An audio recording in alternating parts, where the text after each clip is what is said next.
All right, welcome back to the channel. We are back with the first video of 2023, and this is going to be the Samsung S95B.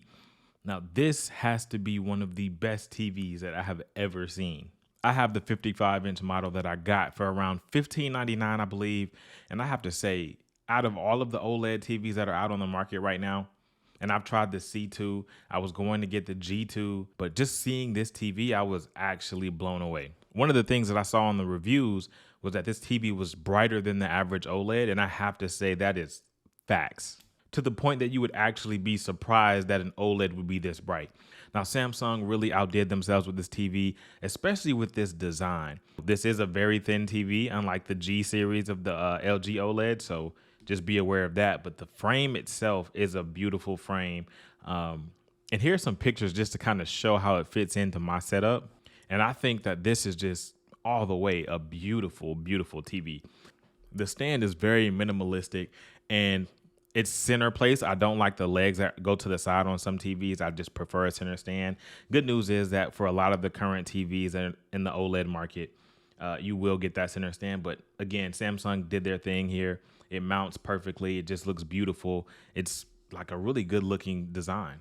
Now, besides having that OLED quality picture and the brightness of just this specific TV, you look at this TV and it's worth the money. You can sit back on the couch and you can take a look and just say, you know what? I'm glad I made this purchase. Now, this TV does come with 4 HDMI 2.1 ports, which means 4K 120 hertz gaming, if that's something that you're looking into. And that is actually one of the reasons that I did buy this TV, is because using the C2, it had the same thing. I had 4K 120 hertz, but it was just black. It was just darker.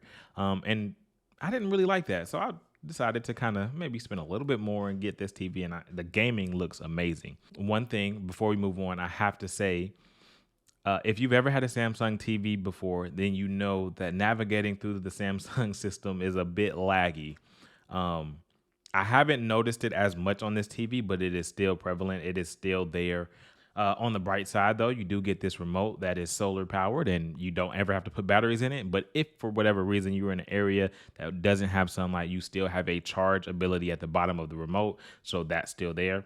But back to the picture quality, right? So when I was using this for gaming, crystal clear, smooth. Now, I did see some comparisons where there were some other model TVs that people were saying was a smoother experience as far as gaming, but I can say genuinely, I don't miss a beat. Everything looks super smooth, looks great when I'm using it. So, I have to give it a 10 out of 10, honestly. Now, when you're sitting back and you're watching films, you do have the ability to change the picture modes. But Samsung actually has what they call this intelligence mode, where it does all of the changing for you. It does everything, like boosts the clarity and sharpness and brightens the pictures. You can leave that on, and you can do what I did. I turned it off and went to my own picture settings. Now, the Samsung menus are something that you might have to get used to navigating. Originally, when I first plugged my PS5 up, I didn't know where to go to actually get to the PS5 screen. You have to go to the gaming selection and then select your PS5 or Xbox or whatever you play on.